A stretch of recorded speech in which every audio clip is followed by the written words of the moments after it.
Michele Sims, absolutely delighted to be chatting with you. How are you? How's life in South Carolina? Great, great. We're having wonderful weather, and that's after our unusual cold weather. Probably by other people's standard, they would go, well, 30 isn't really cold, but that's 30. what a pleasure for us. What? I go in shade on holiday at 30 degrees. It's too much. That's cool. We notice when we have visitors that come to South Carolina because they're in the ocean while the rest of us are bundled up. Oh yeah, yeah. Well, you're on the East Coast, aren't you? Just below California. Well, I'm on the East Coast, and actually, South Carolina is nestled between North Carolina to the north of us. To the Yeah. west of us is Georgia, and then Okay. further south is Florida. So we're Okay. in the southeast portion of the United States. Yeah. And the hot side, the warm side. On the hot side, on the hot side. I'm really in the middle of the state. So I think most people probably, because they get a lot of international visitors, are familiar with Charleston, South Carolina, and that's on the coast. Okay. Okay. Can I ask you about your name, Michele? Michele Sure, Sims. sure. Well, my government name is Deanna Michelle Simmons McNeil, MD. Okay. And the reason why I had to cut it short is because I already had footprints on the web as Dr. McNeil. And so when my patients would look for, a listing for me, Deanna McNeil romance writer was coming up. So it was just too confusing. So I had to do something about that. So in order to avoid the confusion, I just took my middle name and I cut off my maiden name. So out of that came Michele Sims. That explains it. You call it your government name. Is that like another word? We wouldn't say that here in England. We'd say, that's our born name, our given name, family name, not a government name. Seems a bit. No, we call it our government name because so many people have nicknames, or they may be a part of a group and there's another name associated with that, but the government name is what's on your driver's license, what's on Okay. your social security card. Yeah, How does the government connect you? What's your official name? that makes sense. Yeah, your passport and things. Yeah, yeah. Yes, You're yes. a qualified doctor. Can I ask you about that? MD, medical Sure. doctor. Yes, I'm a medical doctor. I graduated from medical school in 1981. I finished my, well, actually in from 1981 to 1985. 1981 is when I started. And I've been board certified since then. I finished a residency in 1989. So I'm board certified in psychiatry. Okay. Yeah, you're still practicing, or you full time writing? No, well, I had in mind to do that, to retire full time. This was in 2016. But what I found out is that, and this was just before the pandemic hit, but we were having so many people that came back from the war, the conflict that we had over in Iraq, and they needed consultation. And since I was trained in the Navy at the National Naval Medical Center in Bethesda, Maryland, I've been working with military population, veteran population for over 30 years. So it just made sense to continue to give back. So I'm doing consultation currently. Okay, okay. But before we touch on your writing, can you tell us a bit more about what your hobbies are, what you enjoy doing outside of writing, outside of being a Sure. psychiatrist? Sure. Well, travel has always been high on the list, and personal travel. I tell people that, and they're like, well, you're in the military, you could travel, but Uncle Sam sends you a place and doesn't know when to bring you back. So I didn't mind paying for my own travel. And actually, this year in May, we were supposed to be back in the British Isles. I Oh, oftentimes have taken jazz cruises. And so the yeah, last one that we took was 2018 out of Amsterdam. yeah. And that was my gift, supposedly, for retiring. I like reading the Diana Gabaldon series. I was on the last book of Outlander, and I wanted to read it in Scotland, which I did. And then she ended up with book 9, Tell the Bees I'm Gone. So I was supposed to go back this year, but because of the pandemic, my age, and the recommendation that we kind of stay off cruises, it's just been a Oh, yeah, bummer. But yeah, that's always been something I look forward to. yeah. It's a major hazard, I suppose, with COVID, isn't it? You're in that Yeah, enclosed yeah, spaces on the cruise ship. yes. Yeah, I can see why. Yeah, you ever thought of visiting Liverpool? No, no, I've been to London. Hmm. I've been to Edinburgh, been to Glasgow, been to Dublin, but never been to Liverpool. Okay, you're welcome anytime. Oh, really? Well, I also found out that before we went in 2018, that, well, I had my DNA tested. My grandmother has always told me that she was a Campbell. And because of our history in this country, we oftentimes took the name of the plantation where we resided on. But come to find out, she actually was a Campbell, Yeah. because my DNA reflected that we have both Scottish, Irish, and Nigerian ancestry. So when I was in Inverness, Hmm. I stopped by the ancestral home of the Campbells. Hmm. And so I picked up all these different things that, and they welcomed me, didn't seem surprised that I had a little more brown in my skin. They're like, well, some of our relatives were right dandy and randy. So I was like, Oh, yeah. okay, well, maybe I'm part of the dandy randy group. Did you buy yourself a kilt? The Campbell kilt? Well, no, I didn't, but I did buy the tartan of the clan Oh, yeah. that was here, and I bought some other things that reflected the Campbells too. But yeah, I had a great time there. Yeah, that sounds great. Should we talk about your books then? How many books in total? You've got the More Family Saga, you've got the Fire God series, and there's a Yes, collaboration with another writer, right. Terry Ann Johnson. Right. I have collaborated with her in the Knights of Penn Quarter. I've also collaborated with the writers group in the Low Country, or Charleston, South Carolina. That's Love in the Low Country. And with the writers of West Africa, I also collaborated with them. And there's a story in there called Return to Lagos. So I've had a couple of collaborations with other authors. Okay. Is it a total, is it 9 books in total? 9 of the, I know it's the 5, I think, in the Fire God series. 5, right. And so far three, yeah, three others that have been published. Okay. You've won a couple of major awards for your writing. Can you tell us about Yes. that? What's the RSJ award? Well, that's the Romance Slam Jam. And what they are is Slam historically Jam. is a group, yes, Romance Slam Jam. Slam Jam. It is a group that has recognized talent in the African American committee, or in the community of African Americans. And so, and they've had a long history going back to Leslie Esdale, which was one of the most celebrated early on African American writers. And so she formed a group, and they're still in existence today. Yeah. And normally what they will pick is they have different genres that they will award. In 2018, I won the Aspiring Author of the Year. So that was when I put in my manuscript. This was prior to being published. In 2019, for the Fire God Tour, I won New Author of the Year. I've also been a recipient, first runner-up of the Introvert Press, and this was for poetry that I submitted called The Sexual History of America. And the other thing is that I've been recognized by BRAB, which is Building Relationships Among Books. That's one of the biggest African-American book clubs here. And the Fire God, well, actually the whole series not won, but it was nominated for Series of the Year in 2020. Brilliant, brilliant. Yeah. Do you use your medical knowledge in your writing? I do. Every book has a medical scene. So for the most part, you might find somebody is going to get sick. In book 1, there was the pregnancy and complications in the pregnancy. So my medical background was in that. Book 2 was Miles gets sick, and he's referred to the NIH, or the National Institute of Health. And having trained right across the street from the NIH, as I trained at Bethesda, very familiar with them. Book 3, Bella is sick and she's in the hospital. So you kind of see the trend in that I have used my medical knowledge, and almost there's scenes in every book. It's true. Don't write what you know. Yes. Yeah. Yes. Can I ask, with having, especially with the More Family Saga, this goes back through generations. And with the Yes. Fire God series, there's that many characters in there, that many different situations. How do you keep a track of the voice, the particular individual mannerisms of each character? How do you do that? How do you juggle that? Right. Well, there is a process that we will do. We start off before I'm actually putting words to paper, where we do a character Bible. Okay. And so, I mean, you dissect the character, their name, where their name may have come from. They have a birthday, they have likes, they have dislikes.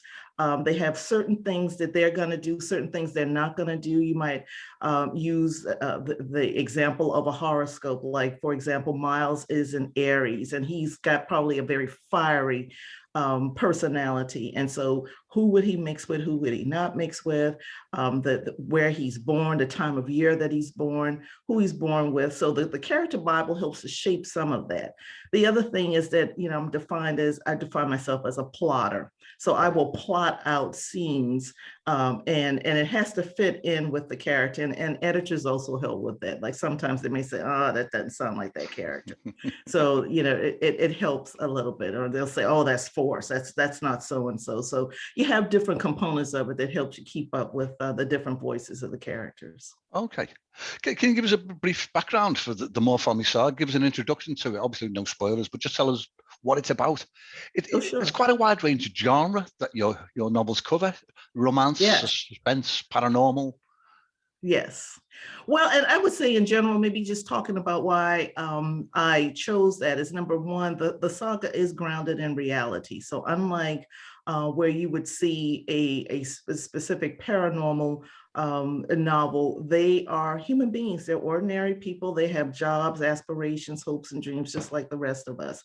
And paranormal, oftentimes the central character may be a shapeshifter, they're werewolves, angels. I don't have that in the book. The magical realism comes in the fact that Miles and the family, they have an inherited condition. Miles has the full demonstration of it. And so for the most part, he can create fireballs, he can withstand high heat, and he also can withstand high degrees of smoke inhalation, unlike, say, normal people.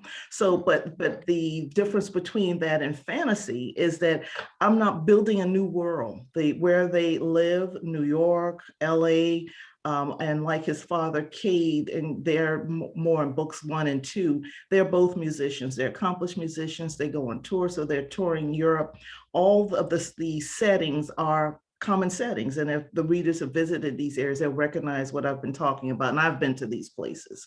And so those are that span. But in general, the More Family Saga starts off in the Carolinas. And for the most part, it is a story of 3 siblings. The patriarch and matriarch are Charles Aiden and his wife, Lauren. And so they have 3 adult children. Vincent is the oldest. And the stories really revolve around the youngest, who is Cade and his family. The middle is Doris, who's an opera singer.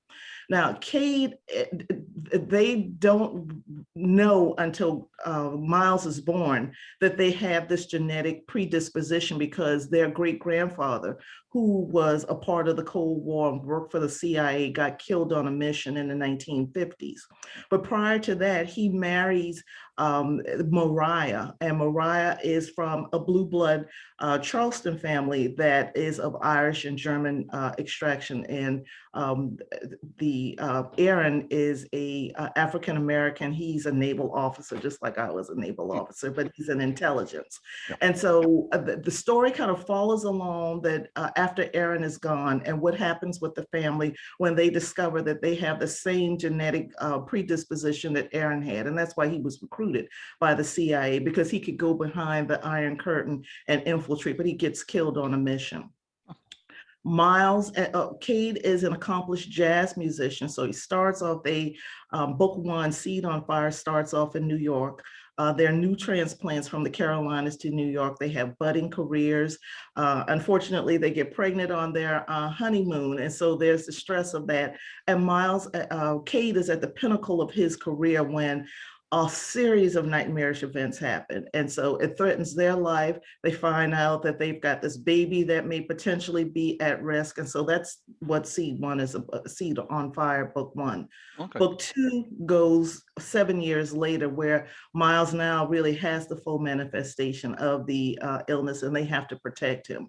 And so Cade is in Europe at that time, but they have to leave, go home, try to get within the family to get the protection of that. But there are characters from their past. There is a old boyfriend that Leisha has that won't let go of the fact that she didn't marry him. There's a stalker that Cade has because of his prominence as a musician, and how that all comes together to create conflict in the family.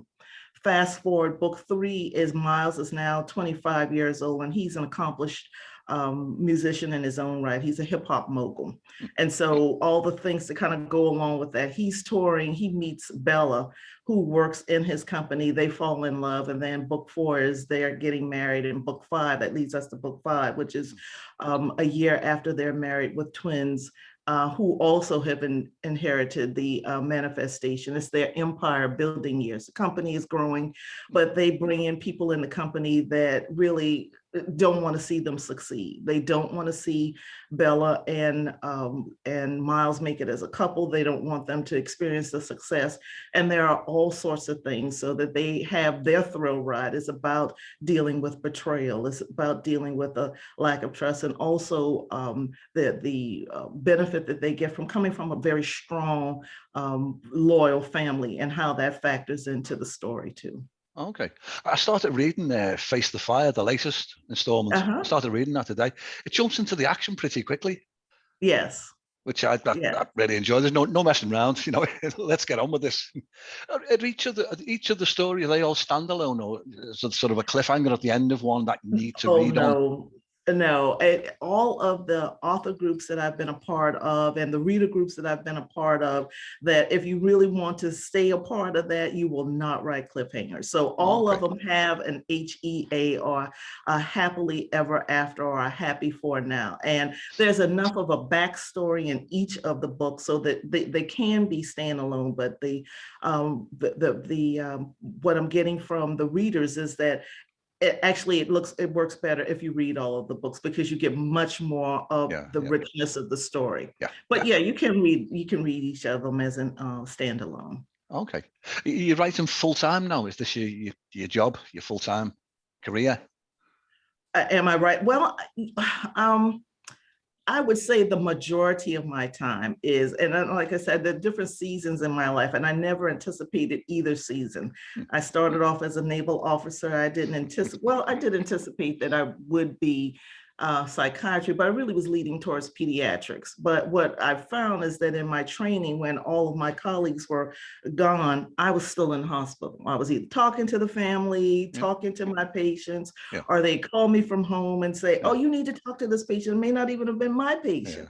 And so, it's almost as if the universe was calling and saying, you're a psychiatrist, because you spend a lot of time talking to people, and that's what they need. And actually, and your colleagues are calling you even before you become a psychiatrist. So every season of my life has kind of been a standalone. I mean, they've interwoven, but and so that's why I consider this third season as I'm primarily a romance writer. Okay. Yeah. Can you go back, tell me from the beginnings when you started writing? Was this from childhood, or is it more recent life? Well, and I would say, being a physician, especially a psychiatrist, we have to write process notes. So I would say for 30 years, I've been writing character notes. So, but from a medical standpoint, it's a little different, and clearly no fantasy in it, or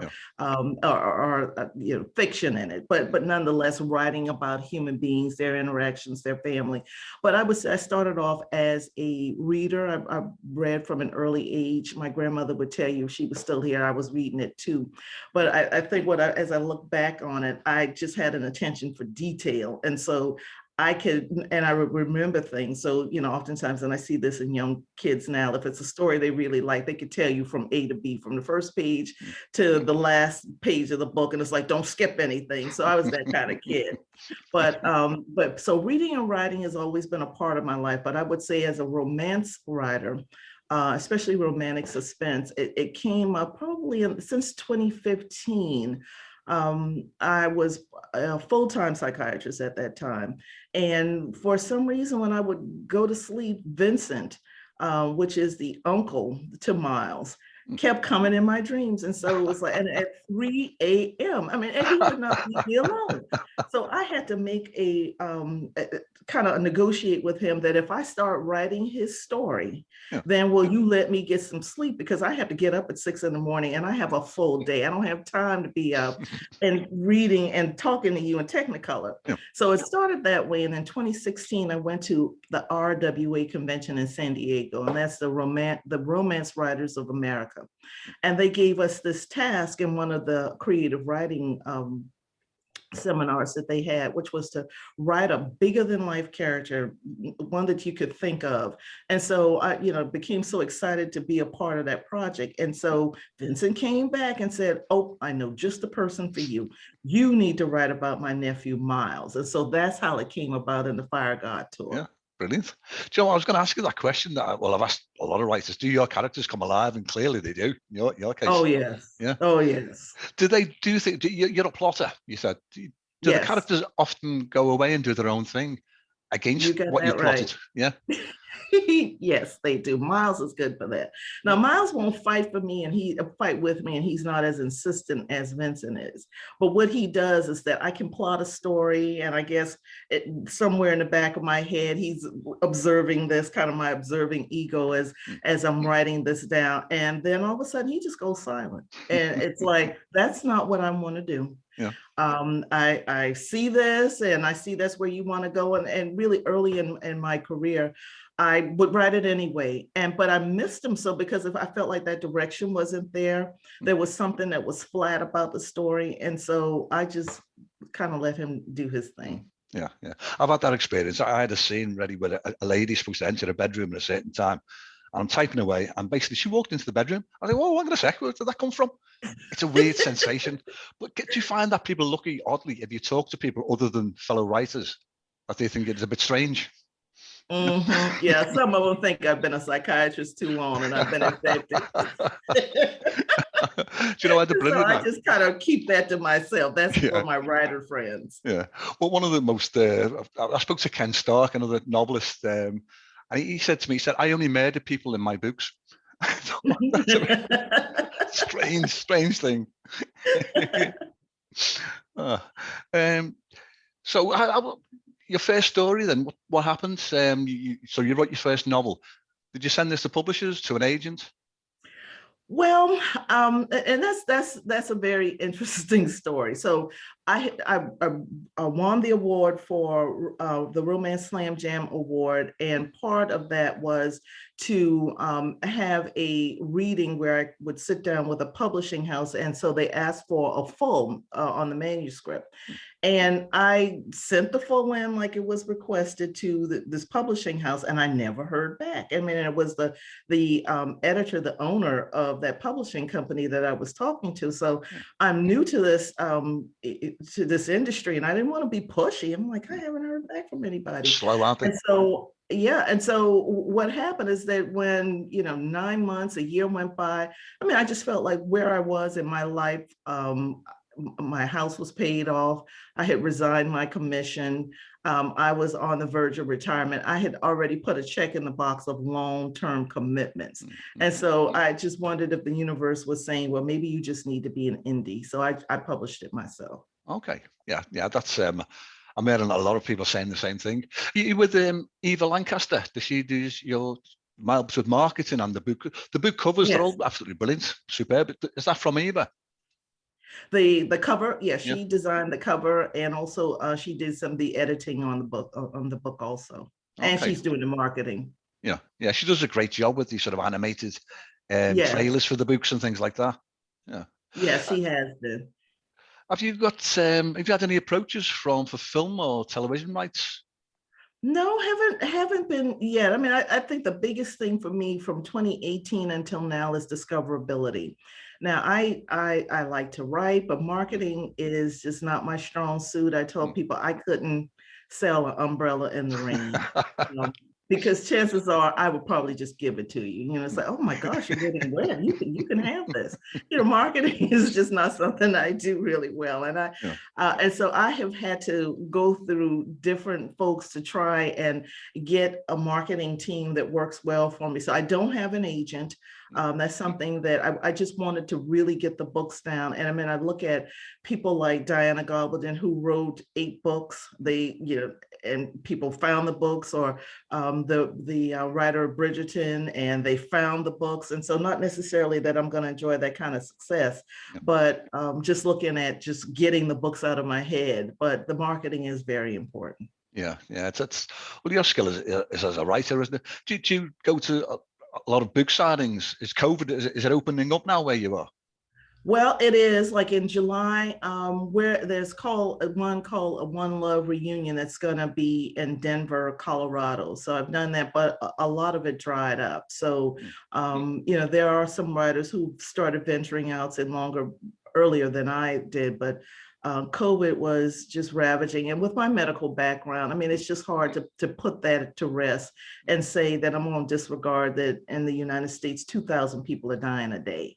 I'm going to disregard that we have these variants, or I'm going to disregard that, that social distancing isn't important. My medical background just would not allow me to mm, do that, but it's opening up now. yeah. And so I'm going to kind of get back into that. Okay. Do you do much research for the writing? Do you Yes, I Googling, or do you use do. a local library? Have you got reference materials? Yes, yes. And Google is wonderful. Yeah. Google is wonderful. So we have an excellent library system here. So I'll use the library system, different writers. They also provide background material.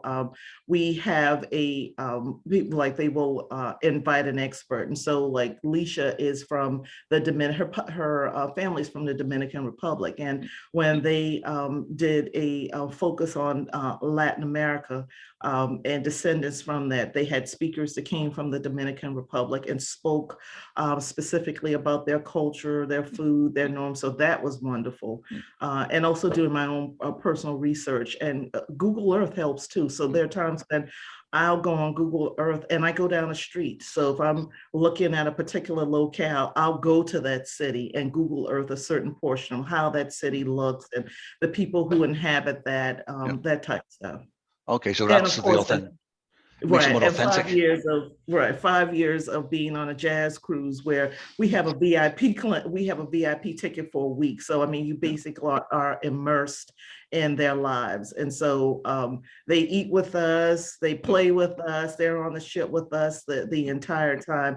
And after usually about day two, just being starstruck, that goes away. And they've done all the signing, they've done all that, and so we start to just see them as people, and they are open to answering a lot of questions. So like if I wanted to find out how Miles will build a music studio and what equipment would he use, you can ask him all those type things. mm, yeah. Face the Fire, that's the latest novel that was released this year. Was it last Yes, month, January, this was released? right, January the 11th. Okay. What are you working on now? Have you got something in progress? Well, yes, I do. So that series of the saga is called the Fire series, and there's also I'm looking at.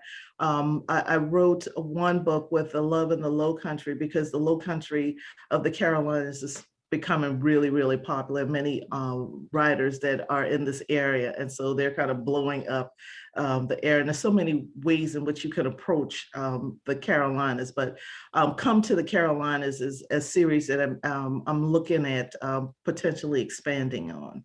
Okay. And so there'll be different main characters, but these are also, they have like a connection, and it may be a loose connection, but they have a connection to the Moors. Okay. Have you got them set up in your Bible? Well, yes. Yeah. You know what ice cream flavors they like and things, the star signs. That's Yeah. right. Certain things that you just will not do, certain things that are not going to work for them. And then their own group too, because they have their own parentage and their own background, Mm, and they, have their own occupation. So there are a lot of books that, that describe if this person was, in this particular occupation, what they would be exposed to, mm. their level of training, that type stuff. Okay. Have you ever ventured in any other type of writing? Have you thought of writing a screenplay version of the novels Well, or stage play? no, not really. Now, and it's interesting. I think there is a genetic or a DNA component to a love of words. I have a cousin that is a professor of English, and my grandmother, she didn't write, but she was a reader that just enjoyed. She loved to read. Mm, My son also had been studying screenplay, so that was something that he was interested in. yeah. But no, no, not really. Okay. I noticed that the time's flown away, the 30 minutes. Yes. Can I ask you a final question, or if anything else you want to talk about? What advice would you give a would-be writer? I speak to a lot of people who say, "Oh, I've got a story in my head," Hmm. but they don't actually start writing. What Right. advice, encouragement would you give for a would-be writer? Sure. Well, a good writer is a good reader. I mean, I think part of it is you've got to see what is already out there, and because it helps you to develop your own voice. And so I would say read, and do a lot more reading. The other thing is join a community of writers.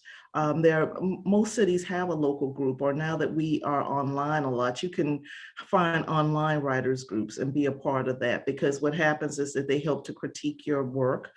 You get to critique other people's work, and also the fellowship that goes along with being a part of the community. The other thing is attending seminars. I've found that the connection with others who may be further along or starting off, that also provides for that support system that you could get to. And the business of writing, that's really important. Okay, yeah, that sounds good. Are you still part of writer groups yourself? Yes, yes. Yeah. Okay. Right, the Low Country RWA, Low Country Romance Writers of America, that group. Yeah. Oh well, that's great. I come to the end. Deanna McNeil. Yes. Really enjoyed chatting with you. Yeah, same here. Same here. Well, I wish I could be there in person. Like I said, I had a great time, doing all the little things to check box. So we had Guinness in Dublin. We went to see the cliffs. Yeah.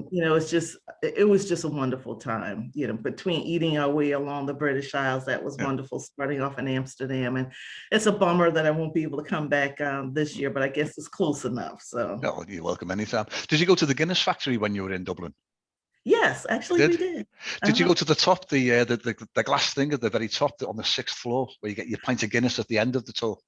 Oh, no, we didn't get a chance to do that. We were limited by time. And unfortunately, that was one of the places that, instead of it being on and I would say we picked that tour. It wasn't the tour guide that did it. We went on a tour around Dublin. And so we just didn't have time to do that and get back on the ship, but also went to Waterford. So we went through that factory too. And that was very interesting. So we had a great time. Yeah, it's great. But I worked there for a couple of months. Brilliant city. Vibrant. Yes. Well, I think our time's up. So can we chat again in the near future sometime? Sure, sounds great. Sounds great. Okay, let's keep in touch as we have been doing. All right, and thank you for having me. I appreciate it. Well, it'd be an absolute pleasure chatting with you, Deanna. Okay, all righty. Okay, well, you take care. Okay, talk to you later. Cheers. Bye now. All right, cheers. Bye-bye.